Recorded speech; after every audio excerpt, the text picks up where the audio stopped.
wabarakatuh kepada Dr. Nasir dan rakan-rakan yang saya kasihi sekalian. Saya Muhammad Arif bin Awi dari kumpulan Al-Arabi ingin membentangkan tajuk Perkembangan Zaman dan Penyebaran Islam di Tamadun Cina. Pertama, pengenalan Tamadun Cina. Cina adalah antara negara paling awal menerima kedatangan Islam. Islam sampai ke negara itu melalui perjuangan dan usaha gigih sahabat kita Rasulullah SAW.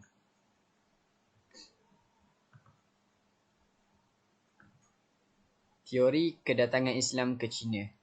Berdasarkan teori tersebut, catatan sejarah dinasti Sui dan dinasti Tang 905 Masihi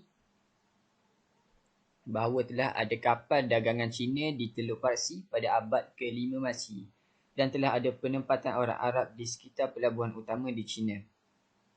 Islam telah diperkenalkan sejak zaman Rasulullah SAW berdasarkan pendapat yang menyatakan Sa'ad bin Lubaid yang menyertai rombongan ke Habsyah telah berdakwah ke China. Beliau bersama sahabatnya yang dikenali sebagai Yusuf telah berdakwah di Quanzhou dan Cantun serta bertanggungjawab mendirikan Masjid Guangtaxi dan Masjid Qilin. Menurut rekod sejarah dinasti Tang, Islam dibawa ke China oleh pendakwah yang diketuai oleh Sa'ad bin Abi Waqqas, iaitu Panglima Perang Laut Islam sewaktu pemerintahan Maharaja Yongwei dan dalam Tang pada abad ke-7 Masihi. Ini adalah teori lagi, hanya huraian. Seterusnya kita pergi pada penyebaran Islam di China.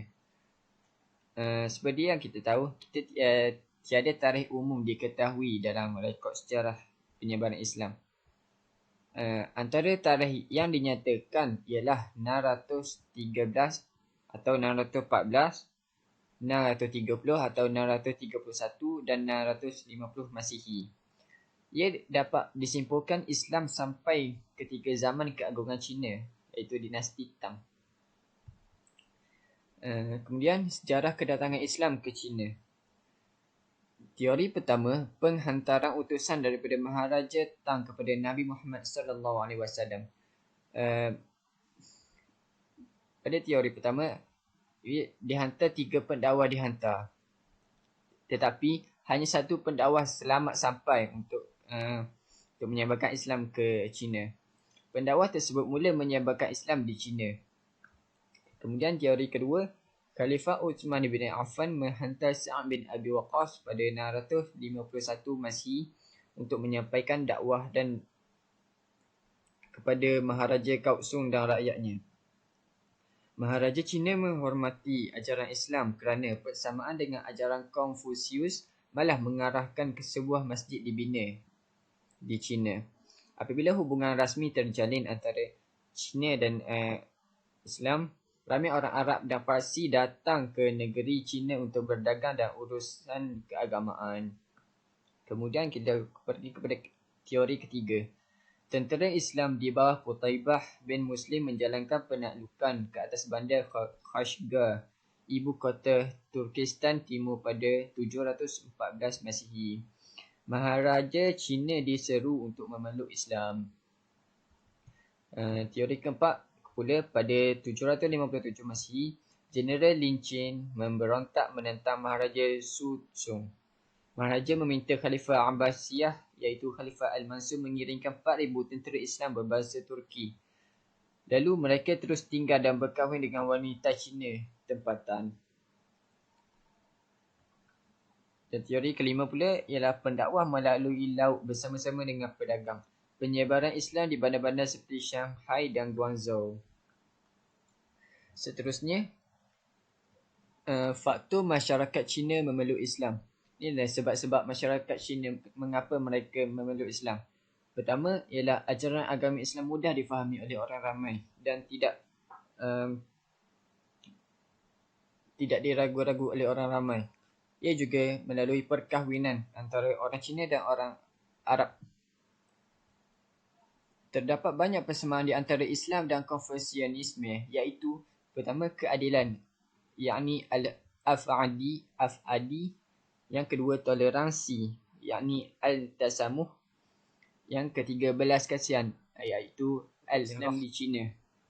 Ada 4 tokoh yang Islam di China, iaitu Laksmana Cheng Ho, Yusuf Mazu, Liu Zi dan Yusuf Madezing. Kita pergi kepada Laksmana Cheng Ho.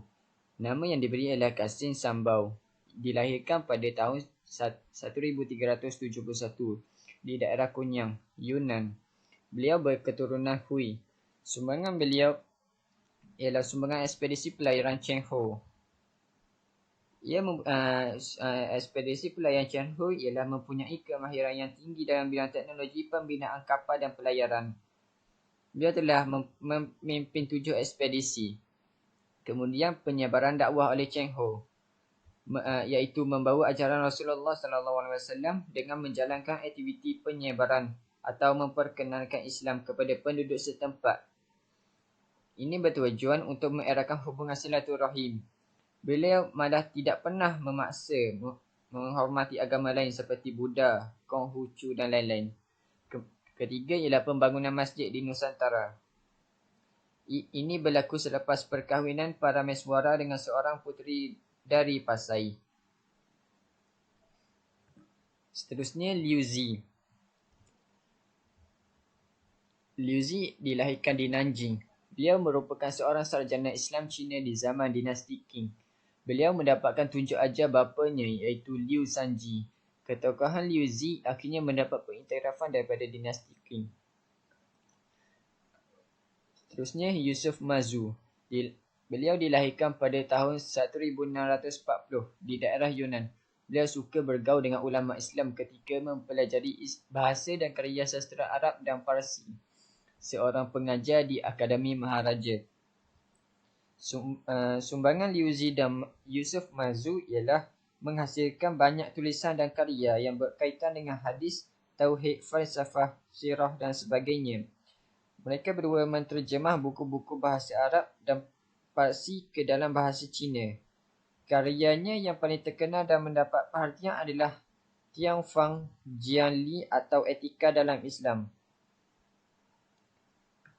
Seterusnya ialah Yusuf Madezing.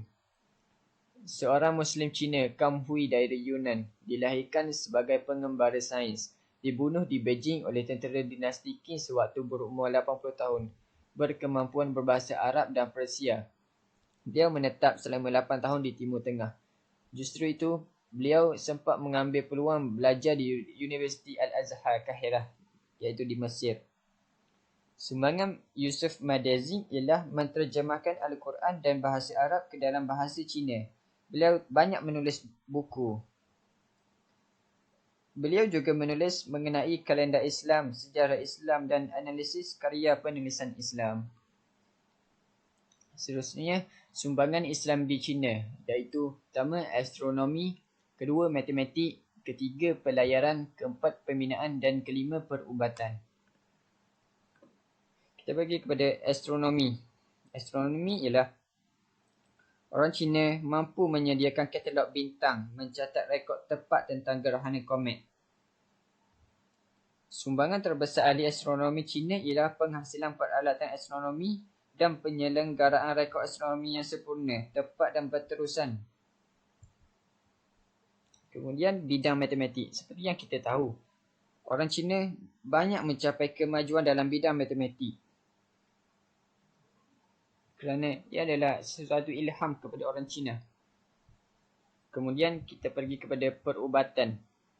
Perubatan ni rangka teori asas bagi perubatan Cina tradisional, iaitu teori kosmik dualistik yin dan yang, juga teori 5 elemen. Kemudian dari segi ekonomi pula,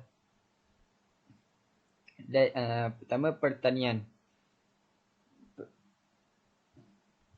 Petani ini memperkenalkan batas untuk kaedah penanaman, penciptaan alatan pertanian seperti tajak, cangkul, penyisir tanah dan tenggala untuk membuat batas. Pembinaan sistem pengairan yang sistematik seperti pembinaan terusan untuk memperoleh sumber air dan pengawal banjir.